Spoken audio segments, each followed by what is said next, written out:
The flow-directed balloon-tipped pulmonary artery catheter, also known as the Swan-Ganz catheter, permits measurement of intracardiac filling pressures. The catheter is inserted directly into the right atrium, right ventricle, and the pulmonary artery.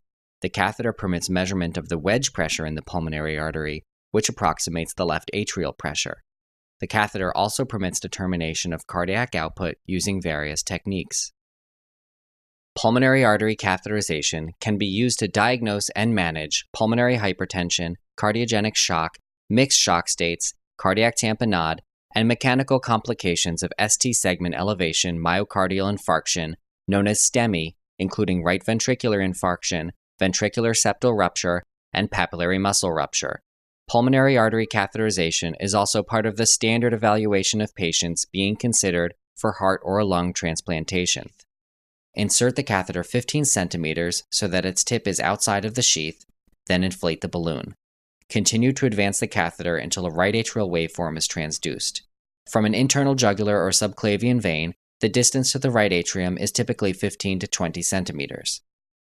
The right atrial waveform has several identifiable components: an A wave, which indicates atrial contraction, an X descent, which indicates atrial relaxation and contains a small C wave, which indicates closure of the tricuspid valve, a V wave, which indicates passive atrial filling, and a Y descent, which indicates opening of the tricuspid valve and passive atrial emptying.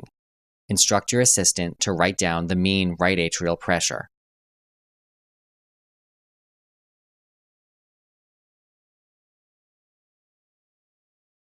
Advance the catheter another 5 to 10 centimeters until a right ventricular waveform is transduced.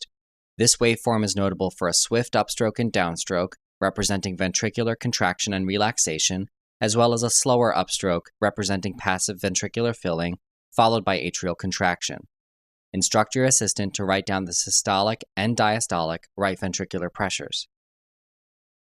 Next, advance the catheter another 5 to 10 centimeters until a pulmonary artery waveform is transduced.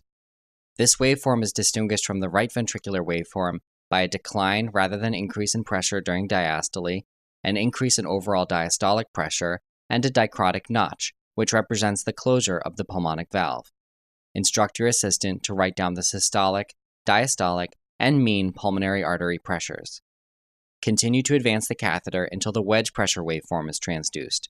This waveform is similar to that of the right atrium, except that greater variation may be noted with respiration. Instruct your assistant to write down the mean pressure at the end of expiration, whether the patient is breathing spontaneously or receiving mechanical ventilation. Note that in mechanically ventilated patients, positive end expiratory pressure, or PEEP, may increase the measured wedge pressure. However, when the PEEP is less than 10 centimeters of water, the effect is typically negligible. Now, deflate the balloon. The pulmonary artery pressure waveform should reappear. If it does not, slowly withdraw the catheter until it does. Aspirate blood from the distal port to measure the mixed venous oxygen saturation. Measure cardiac output by connecting the thermistor to a computer and injecting a saline bolus into the right atrium. On a plot of temperature against time, the area under the curve is inversely proportional to the cardiac output. Normal right atrial mean pressure is 1 to 5 millimeters of mercury. Normal right ventricular systolic and diastolic pressures are 15 to 30 over 1 to 7 millimeters of mercury. Normal pulmonary artery systolic and diastolic pressures are 15 to 30 over 4 to 12 millimeters of mercury, with a normal mean of 9 to 19 millimeters of mercury. Finally, normal mean pulmonary capillary wedge pressure is 4 to 12 millimeters of mercury. You can calculate several additional values using the data obtained from the catheter. The cardiac output can be calculated with the Fick equation, shown here. The variables involved in these calculations include VO2, or oxygen consumption, Ca, the oxygen content of arterial blood, and Cv, the oxygen content of venous blood. The cardiac index is equal to the cardiac output divided by the body surface area, or BSA. Once cardiac output has been measured, systemic and pulmonary vascular resistances can be calculated with the equations shown here. The variables include SVR, or systemic vascular resistance, MAP, or mean systemic arterial pressure, RA, or right atrial mean pressure, PVR, or pulmonary vascular resistance, PA, or pulmonary artery mean pressure, and PCWP, or pulmonary capillary wedge pressure. Normal values for cardiac index and vascular resistance are shown here. In patients with shock of unknown cause, the pulmonary capillary wedge pressure, cardiac output, systemic vascular resistance, and mixed venous oxygen saturation can often help to guide the diagnosis.